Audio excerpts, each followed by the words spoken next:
네, 오늘 말씀의 제목이 무리를 걷는 믿음 퀘스천 마크입니다. 그냥 믿음이 아니라 믿음 이렇게 읽으셔야 될 것 같아요.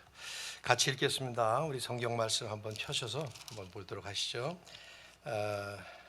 제가 쭉 읽기보다 우리 한 절씩 교독합시다. 22절 제가 읽고 한 절씩 따라서 하겠습니다. 예수께서 즉시 제자들을 재촉하사 자기가 무리를 보내는 동안에 배를 타고 앞서 건너편으로 가게 하시고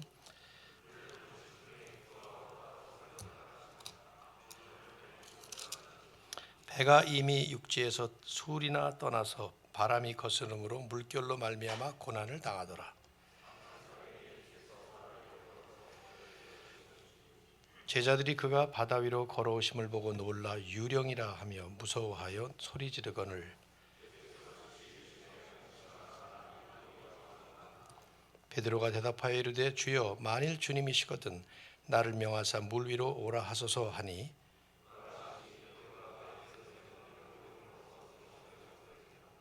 바람을 보고 무서워 빠져가는지라 소리질러 이르되 주여 나를 구원하소서 하니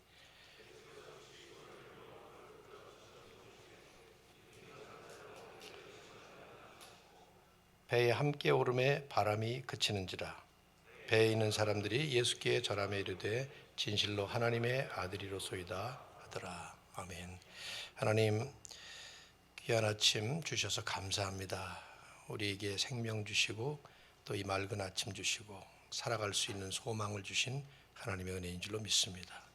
이 아침 말씀을 함께 나누는 우리 동역자들 우리 모두에게 이 말씀을 통해서 더 한 번 그리스도를 바라보고 주님이 우리에게 베푸신 복음의 은혜를 또 한 번 붙잡는 시간 되도록 인도하여 주옵소서. 예수님의 이름으로 기도드립니다. 아멘.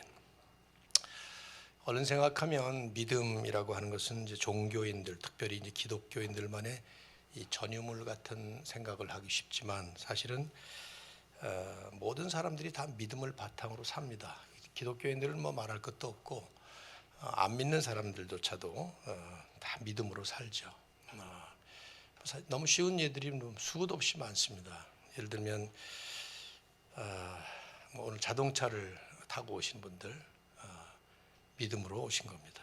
차 운전 하시기 전에 카센터에 가서 이 차가 안전하게 갈 것인가 사고 나지 않을 것인가 점검하고 오신 분들 아마 거의 없을걸요. 저는 김창현 목사님 차를 타고 왔는데 김창현 목사님이 어제 아침에 차 운전 이 차 점검하고 오시지 않았을 것 같아요. 그냥 오셨을 것 같아요. 저는 그분의 운전 실력을 뒷조사도 안 해보고 믿고 거기 타고 왔습니다. 일단 믿음으로 하는 거죠, 전부 다. 비행기 타고 몇 주 전에 미국에서 왔거든요. 비행기 기장 전 모르는 사람이에요. 그 사람이 경력이 어떤지 뒷조사 안 해보고 그냥 탔습니다. 12시간 오는 내내 그분이 좋은지 안 좋은지 그 칵핏에 들어가서 점검 안 해보고 그냥 왔어요. 영화 5편 보면서 편안하게. 나만 그런 게 아니라 거기 탄 수백 명들도 다 그렇더라고요. 아무도 저 사람이 좋은지 안 좋은지 아무도 점검할 생각도 관심도 없어요. 다 믿음 좋은 사람들이 타고 온 거죠. 지난 주일날 이태원에서 수많은 사람들이 참사를 당했는데 그 사람들은 그런 사고가 일어나지 않을 것이라고 믿고 거기 갔었고 사고 안 당한 사람들도 믿고 거기 갔던 거죠. 다 믿음으로 하는 거예요. 지금 이 건물이 무너지지 않을 거라고 믿고 우리는 앉아 있습니다. 여러분이 두고 온 집에 불이 나지 않을 거라고 믿고 있습니다. 물이 새지 않을 거라고 믿고 있습니다. 전 그러다가 지난 연초에 집에서 물이 새서 한 달 동안을 새고 있었는데 몰랐어요. 그런 일이 일어나리라고 생각을 못한 거죠. 믿고 산 거예요. 다시 그래서 집을 개조했습니다. 여러분 저를 목사라고 믿습니다. 어떻게 알아요? 내 안수 받을 때 여러분이 한 명도 없었어요. 여기 유 목사님이 저를 그렇게 소개하셨는데 저분을 믿은 거예요. 그냥 목사 맞긴 맞는데 하여튼 여러분이 믿은 겁니다. 그러니까 이런 식으로 우리는 모든 면에서 전부 우리는 믿음을 기초로 살아갑니다. 믿음을 바탕으로 살아갑니다. 그렇기 때문에 우리의 삶에서 가장 가장 중요한 것 중에 하나를 뽑으라면 저는 이 믿음이라고 생각해요. 믿음 없이는 부부관계가 성립이 안 돼요. 남편이 제대로 직장을 갔다 온 건지, 바람을 피고 왔는지, 부인이 가서 쇼핑을 하고 왔는지, 누구를 만나고 왔는지, 이게 전부 믿음으로 하는 것입니다. 뉴스를 듣고 믿고 있고 다 그렇죠. 기독교 신앙에서야말로 이 믿음은 대단히 중요한 과제입니다. 왜냐? 보이지 않는 하나님을 우리는 계시다고 믿습니다. 가보지 못한 천국을 존재한다고 믿습니다. 영원한 생명, 언제 그걸 경험이나 해봤나요? 그런 것도 있다고 믿고, 부활 이런 것들을 믿습니다. 그런데 이 믿음은, 우리가 생각하고 말하는 이 믿음은 생각이나 말로 표현하고 고백하는 것은 그다지 어려운 일이 아니라고 생각되지만, 이런 믿음이 어떤 결정적인 도전을 받는 상황에 부딪히게 될 때는 아주 심각한 상황이 이르는 것이죠. 질문이 생기는 겁니다. 과연 정말로 믿을 것인가? 내가 생각하고 말로 하는 이런 믿음처럼 계속 갈 것인가? 그렇게 믿고 갈 것인가? 정말 그 믿음에 나를 맡길 수 있을까? 아니면 생각이나 말은 그렇지만 그러나 그 순간은 안 믿는 것처럼 그렇게 갈 건가? 도전에 부딪히죠. 여러분 아마 많이 아시고 사용하셨던 예화일 것 같아요. 실제로 일어났던 일이죠. 1859년 6월 30일에 찰스 플란딘이라고 하는 줄타기 고개사가 나야가라 폭포, 캐나다와 미국 국경에 있는 나야가라 폭포 28층 정도 해당되는 높이인데, 거기서 줄타기 고개를 했어요. 역사상 최초로 한 것이죠. 수만 명의 관중들이 보인 가운데서 캐나다 쪽에서 미국으로 건너갔습니다. 고개를 하고 별묘기를 부리면서 그 관중들이 박수치고 환호하고, 흥분한 그 사람들을 향해서 손을 내밀면서 얘기를 했어요. 제가 다시 돌아가겠습니다, 캐나다 쪽으로. 근데 이번에는 한 사람을 내 등에 업고 가려고 합니다. 여러분은 내가 그걸 할 수 있으리라 믿습니까? 흥분한 사람들이 박수치면서 믿는다고 막 소리쳤어요. 그러면 여러분 중에 한 사람 나와서 내 등에 업히기 바랍니다. 그래서 1분, 2분 지나도록 아무도 나오지 않아서 매니저를 등에 업고 건너갔습니다. 9번, 총 나야가라 폭포 위에서 9번 줄타기 고개를 했고, 그 중에 3번 사람을 등에 업고 갔고, 그때마다 동일한 질문을 했고 동일한 응답을 받았어요. 내가 사람을 등에 업고 가리라고 믿습니까? 다 믿는다고. 그럼 한 사람 나오십시오. 아무도 나온 적이 없어요. 매번 그때마다 자기하고 같이 동행했던 그 매니저를 등에 업고 갔어요. 기네스북에 그렇게 기록이 되어 있습니다. 지금도. 찰스 플란딘의 이 기가 막힌 고개를 보면서 감탄한 나머지 쉽게 믿을 수 있다라고 대답을 했다가, 정작 자신의 목숨을 그 믿음의 고백에 걸어야 되는 상황에 이르자 못하겠다, 못 믿겠다라는 반응을 보였던 그 군중들을 우리는 너무 쉽게 비난할 수 없으리라고 생각해요. 왜냐하면 우리가 그 자리에 있었어도 우리도 그랬을 겁니다. 저도 마찬가지고. 그러면 믿는다라고 말하는 그 믿음은 그 고개사의 기가 막힌 솜씨를 보면서 그 사람의 실력을 인정해주는 지적 인정일 수 있겠고, 또 그 고개사가 어떤 사람을 등에 업고 갈 수도 있겠다라는 그 가정된 사실에 대한 지적 동의는 되겠지만, 그런 지적 인정, 지적 동의, 지적 인식, 거기에 정작 내 목숨을 걸 수 있을까라는 상황이 딱 될 때에 그런 믿음에는 맡길 수도 없고 맡기고 싶지도 않은 참 묘한 상태의 믿음의 상태가 되는 거죠. 저는 이제 이런 점이 소위 믿음 생활을 한다고 하는 우리들의 솔직한 현실이라고 생각돼요. 믿기는 믿는데 그 믿음을 치명적으로 도전하는 현실 상황 앞에서 갈등하는 이 현실의 문제. 하나님을 믿는 믿음으로 교회를 개척합니다. 저도 96년도에 그렇게 했어요. 정말 그때 맨 땅에 헤딩하기, 이런 말이 참 맞는 거예요. 근데 두고두고 보니까 맨 땅에 헤딩하기가 아니라 물 위로 걸어가기예요.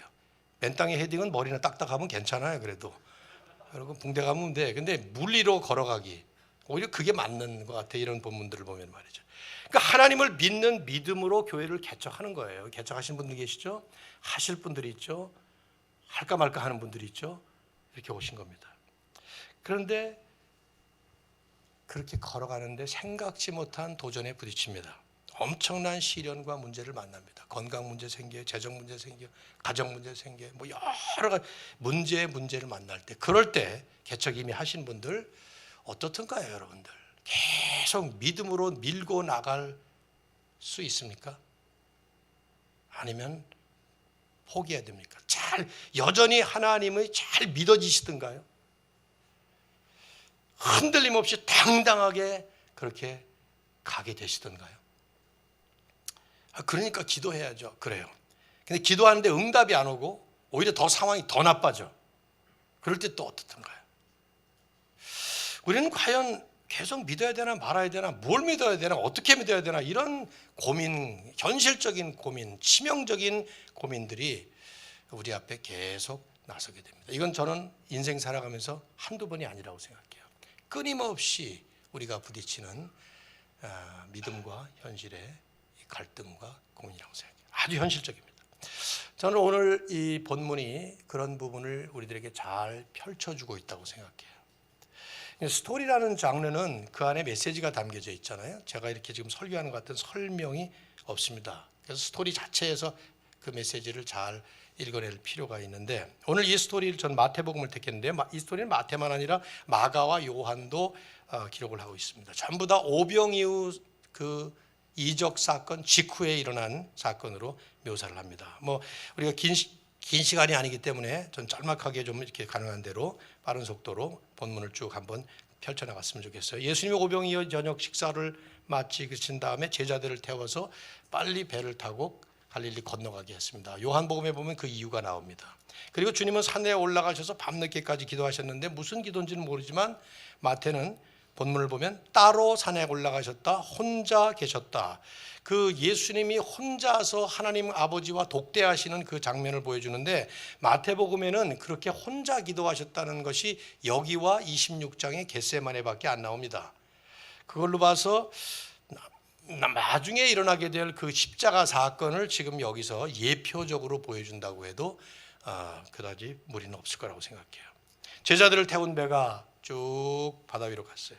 마가복음에 보면 한복판에 있었다고 나오죠. 바람은 막 불고 풍랑이 일고 모두가 다 고통스러워합니다. 이때가 밤 사경이라고 나오는 걸 보니까 새벽 3시에서 6시 사이로, 그 당시에 로마는 12시간을 4시로 나눴으니까요.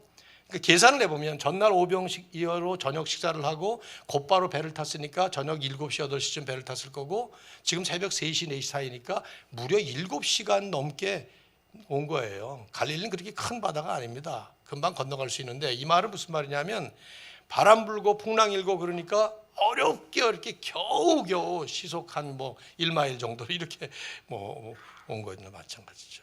지금도 그렇게 겪고 있는 거예요. 마태는 고난을 당하더라, 짧은 한마디로 묘사하고 있어요. 근데 갑자기 이상한 장면이 펼쳐져요. 앞에서 캄캄한 바다에 시커먼 물체 하나가 두벅두벅 걸어오는 겁니다. 다 같이 그걸 보고 유령이다 소리를 칩니다. 마태는 직접 화법으로 그 말을 쓰고 있죠. 생생하게 귀에 들리게. 호러무비 비슷한 장면이에요. 그 당시 더했을 게, 당시는 공포의 존재들이 서식하는 곳이 바다라고 생각했어요. 영락없이 유령처럼 생각됐던 거죠. 근데 그런 장면과는 대조적으로 아주 부드러운 음성이 들립니다. 27절. 예수께서 즉시 이르시되 안심하라, 나니 두려워하지 말라. 요거를 나니를 나다로 바꾸면 더 좋을 것 같아요. 뚜렷한 세 문장이니까. 안심하라, 나다, 두려워하지 말라. 안심하라와 두려워하지 말라. 긍정적인 위로, 또 하나는 부정적인 또 격려. 이게 하나 포괄적으로 위로의 말씀인데, 주목할 것은 안심하라와 두려워하지 말라 가운데에 나다, 에고 에이미라는 말을 쓰셨다는 거죠. 마태, 마가, 요한이 다 이걸 강조하고 있어요. 나다. 잘 아시죠? 예수님이 자신의 정체성을 밝히실 때에 자주 사용하셨던 에고 에이미, I am, 나다. 요한은 이걸 가지고 주제로 만들어서 요한복음을 펼쳐져 나가지 않습니까? 거슬러 올라가면 역사적으로 이건 신학적인 깊이가 아주 진한 그런 표현이죠. 하나님께서 모세를 에집트에 보내실 때에 모세가 당신을 누구라고 소개해야 됩니까? 이름 좀 대주시오. 그러니까 그때 말씀하신 것이 나는 스스로 있는 자 아니라, 출애굽기 3장 14절에서. 그 말은 풀이한 말이에요. 야훼라는 말을 풀이해서 I am what I am, 나다 이 말이고, 그것이 이제 헬라어로 번역이 된다면 에고 에이미가 되는 것이죠. 즉 이 말씀은 예수 그리스도가 누구냐?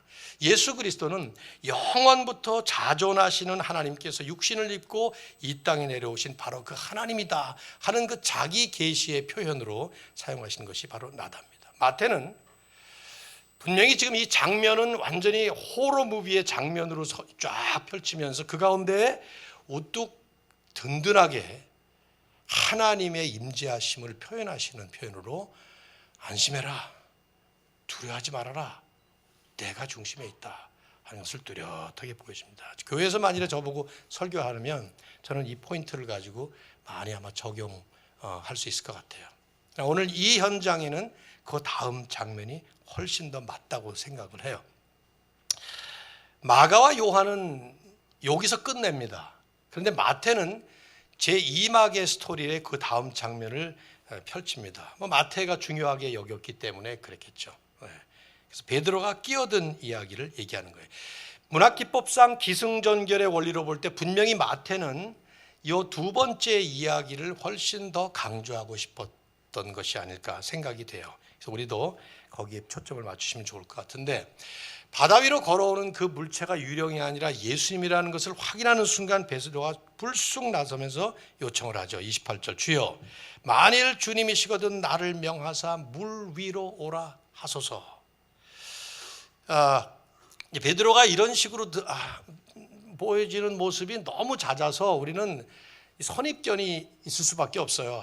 얘 또 일 벌리는구나 이런 생각이 딱 듭니다. 이게 한두 번입니까 어디? 그래서 궁금해요. 도대체 왜 이런 짓을 하지? 왜 이 순간에 베드로가 물 위로 걸고 싶었을까? 생각해보면 이유는 많았을 거라고 생각해요. 자기도 이적을 경험하고 싶었던지, 아니면 그 친구들 앞에서 영웅 심리가 발동해서 한번 튀어보고 싶었던지, 언제나 이런 식으로 많이 보였으니까 말이죠. 근데 이제 재미있는 것은 그 동기는 알 수 없지만 예수님이 그 요청을 들어주셨다는 거예요.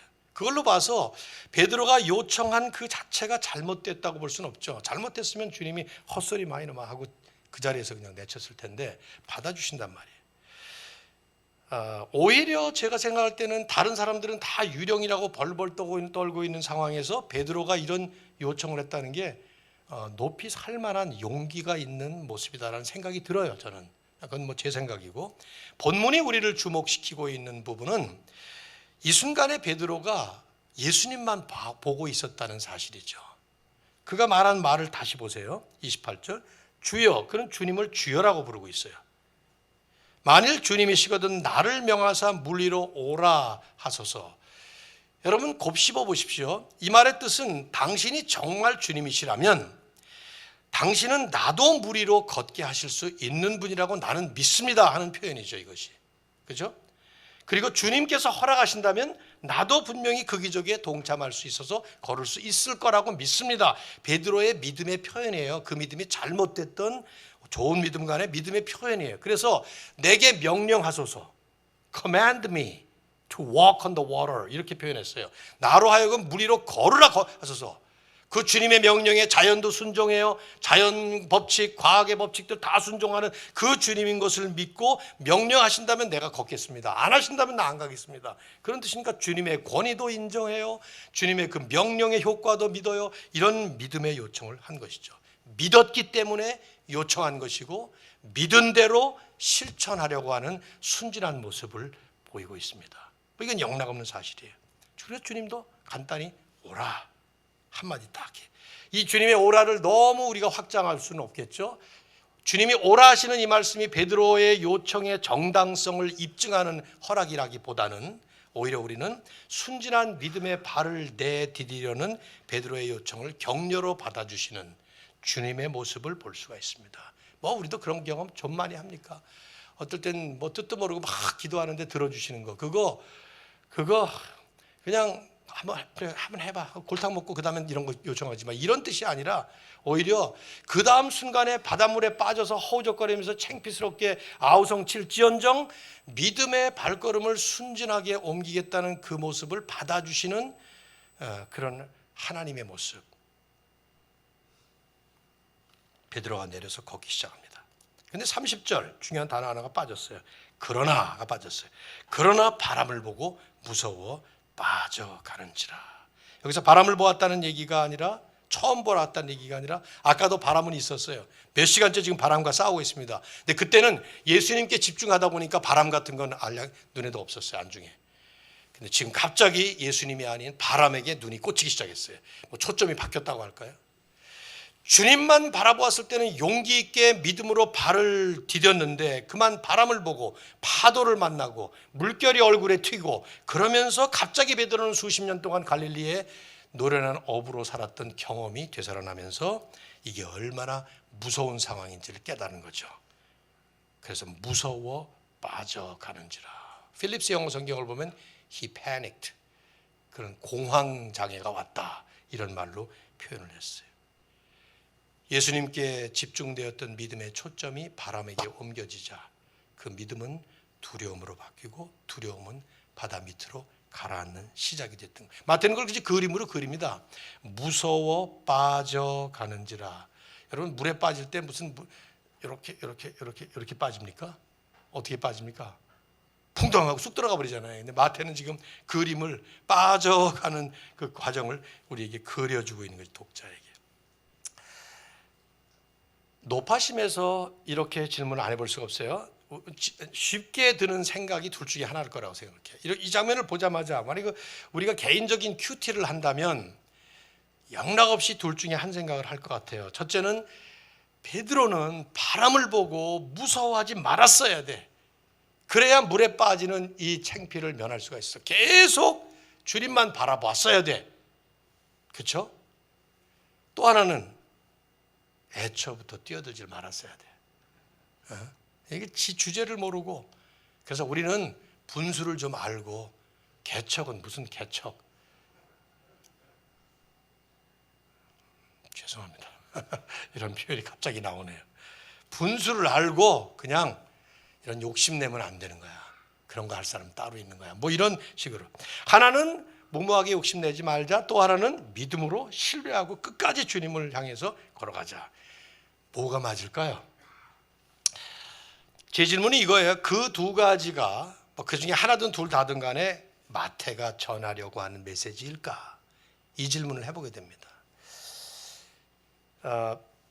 마태가 이 글을 읽는 사람에게 오고 오는 모든 세대의 2000년 동안에 당신들은 베드로처럼 실수하지 말아라, 이 말을 한 걸까? 저는 그렇게 생각 안 합니다. 왜냐하면 여러분도 아시겠지만 모든 예수님의 이적의 초점은 베드로라든가 그 사람이 아니라 예수님입니다. 이적을 통해서 보여내고자 하는, 드러내고자 하는 인물은 여기 등장하는 인물들이 아니라 주님입니다. 그래서 거기에 초점을 맞추고 봐야 되겠죠. 물론 이 본문에서 베드로에게 주목시키는 한 가지가 있어요. 베드로의 외침이에요. 30절 보세요. 소리질러 이르되 주여 나를 구원하소서. 마태는 베드로의 생생한 음성을 들려주듯이 직접 화법으로 주여 나를 구원하소서 하고 외칩니다. 큰 소리로 주님을 불렀을 수도 있고 물 마시면서 꼴깍꼴깍꼴깍 하면서 그냥 말도 제대로 못하면서 표현했을 수도 있을지 모르지만 마태는 그런 모드보다, 그런 양상보다 그가 말했던 말의 내용을 쓰고 있어요. 주여 나를 구원하소서. 무슨 말입니까? 주님, 나를 구원해 주셔야 됩니다. 나는 이제 죽습니다. 나는 이제 망했습니다. 가만 놔두면 나는 끝장입니다. 그냥 당신이 나를 구하실 수 있습니다. 당신만이 나의 소망입니다. 그 얘기를 하는 거죠. 이 베드로의 이 절박하면서도 정직한 고백, 이건 우리가 주목할 만해요. 이게 우리가 연결할 수 있는 연결고리예요. 더 중요한 우리의 초점은 여기에 반응을 보이시는 예수님의 모습이죠. 방금 믿음의 발걸음을 옮길 때 오라 하신 그분께서 지금 이렇게 베드로가 물에 빠져갈 때 어떤 모습을 보이시고 어떻게 말을 하시는가? 31절에 말보다 먼저 행동이 앞서십니다. 주님은 즉시 손을 내밀어 그를 붙잡으셨다. 야단치고 핀잔하고 그런 게 아니라 그냥 즉시 손을 내밀었어요. 그리고 딱 붙잡으신 거예요. 이것도 그냥 지나치기 어려워요. 베드로가 주님을 잡은 게 아니라 주님이 베드로를 붙잡아 주셨다는 것. 우리가 신학적으로 너무 이걸 확장해서는 안 되겠지만 내가 하나님을 믿은 게 아니라 하나님이 은혜를 베푸셨다는 것. 믿음조차도 선물을 주신 거죠. 뭐 시간이 가서 제 경험은 생략하겠습니다만은 94년도에 저는 사이판에서 죽다 살아났는데 그때 이 비슷한 경험이에요. 물에 빠져서 허우적거리는 저를 사람들이 손을 내밀어서 두 번째, 한 번은 그 사람들도 다 빠졌고 그다음에 건져준 이 30년 가까이 되는 이 경험이요. 이 본문을 제가 펼 때마다 그냥 머릿속에 남은 아련한 추억이 아니라 온몸에 전율이 도는 그런 느낌으로 저에겐 다가와요. 30년 전 나를 붙잡아서 끌어올려주셨던 그분의 그 강력한 이 악력이 느껴져요.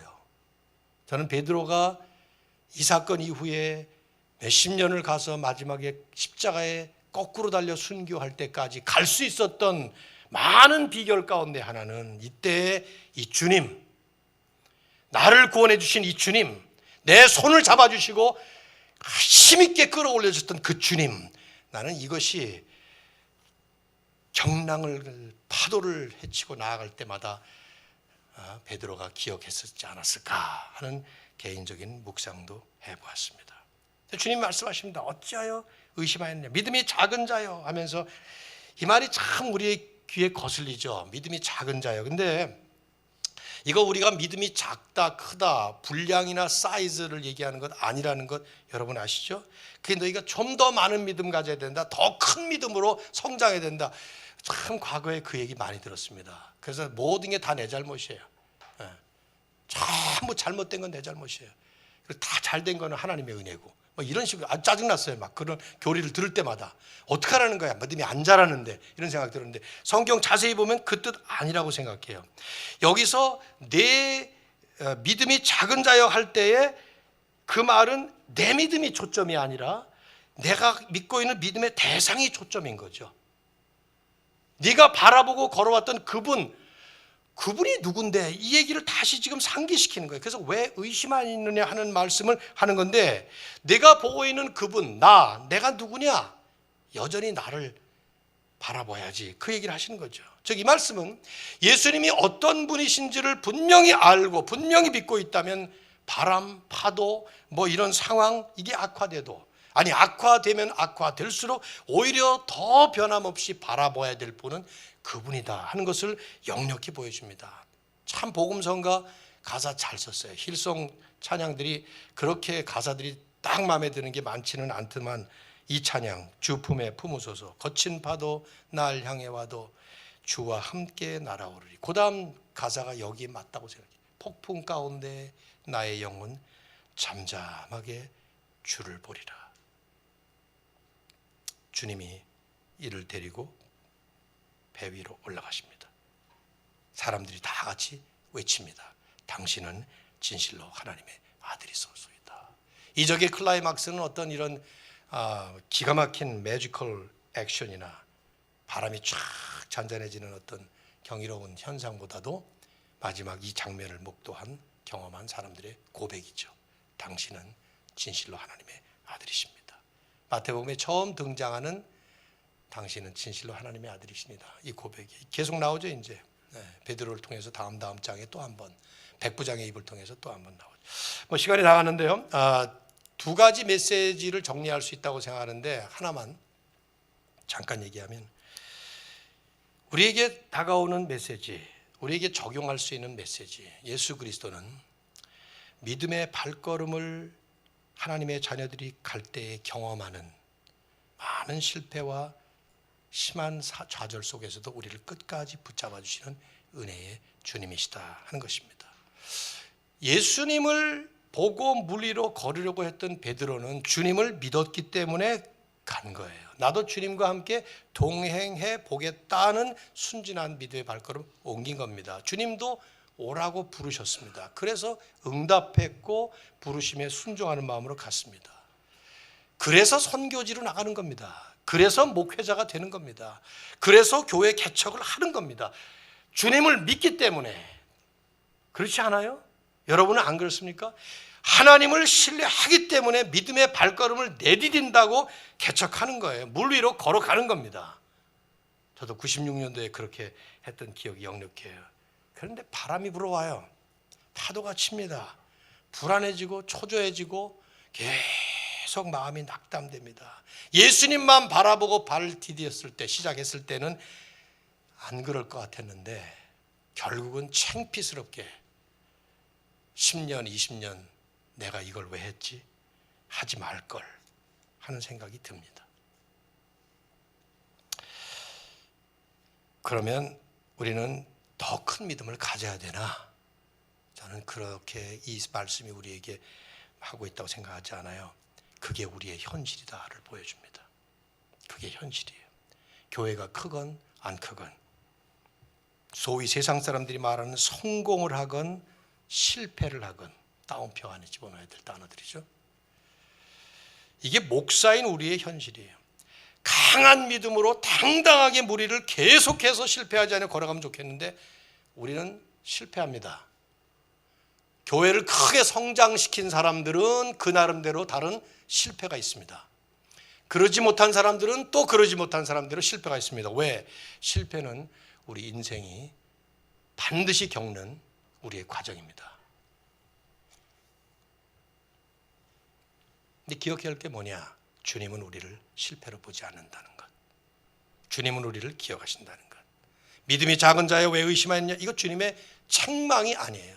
이 말씀은 왜 의심했냐라는 책망이 아니라 계속 지금도 의심하지 말라는 권면이고, 의심했으니까 넌 망했어라는 비판이 아니라 지금이라도 나를 계속 신뢰해라는 격려의 말씀이에요. 오히려 주님이 이런 은혜를 우리에게 완벽하게 베푸셨죠. 어떻게? 십자가와 부활이 바로 그거죠.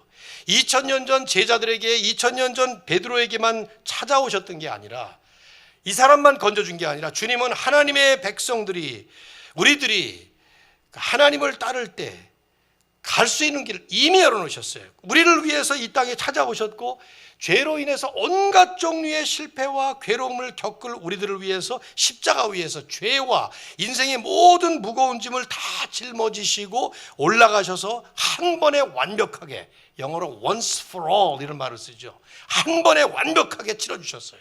그래서 오고는 모든 세대의 모든 택한 하나님의 백성들이 믿음의 길을 걸어갈 때에 주님은 이미 주님께서 완성하신 승리를 우리에게 보장하셨습니다. 그게 요한복음 16장 33절에서 말씀하시는 거예요. 너희가 세상에서는 환난을 당하나, 우리는 세상에서 환난을 당하는 게 우리의 인생의 길이에요. 그러나 내가 세상을 이겼노라. 그래서 담대하라. 우리가 이기는 게 아니라 주님이 이기셨기 때문에, 이미 이기셨기 때문에 우리는 담대하게, 그래서 다 내게로 오라, 내게로 오라 하는 말씀을 그래서 하는 것이죠. 우리가 할 일이 뭘까? 더 큰 믿음을 가져야 될까? 좋아요. 그리고 계속해서 무리를 걸어갈까? 좋아요. 주님 분명히 오라 하실 겁니다. 기꺼이 받아주실 거예요. 그리고 박수 쳐주실 거예요. 불 속에 빠지지 말고, 베드로처럼 바다 보고 바람 보고 겁을 내서 빠지지 말고 계속 간다면 대견스럽게 받아주실 거예요. 그러나 우린 실패합니다. 언젠가 또 실패합니다. 빠지고 넘어지고 자빠지고 무너진 날이 꼭 옵니다. 그렇기 때문에 주제넘게 무리를 걷지 말라가 아니라 여전히 주님만 바라보는 것이 우리의 일입니다. 왜요? 주님이 이미 다 이루셨습니다. 그리고 우리에게는 그 주님 바라보면서 걸어갈 때 실패가 아니고, 또 세상이 말하는 성공이 아니라 우리는 연약하지만 주님이 강하신 분, 나의 실패 속에서 오히려 주님께서 역사하시는 것을 여전히 드러내시는, 어쩌면 우리가 고백해야 될 끊임없는 고백은 주여 나를 구원하소서. 난 이것이 진정한 회개이고 이게 바른 믿음이라고 믿습니다. 목회를 36년 하고 은퇴를 한 이후에 지금 제가 많이 하게 되는 기도가 그거더라고요. 36년 나름대로 잘 왔지만 회개할 일이 한두 가지가 아니고, 지금도 여전히 저를 구원해 주셔야 될 일이 한두 가지가 아니에요. 아니, 한두 가지가 뭡니까?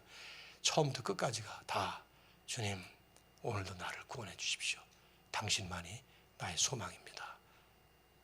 힘있게 주님 바라보시면서 나아가시기를. 하나님.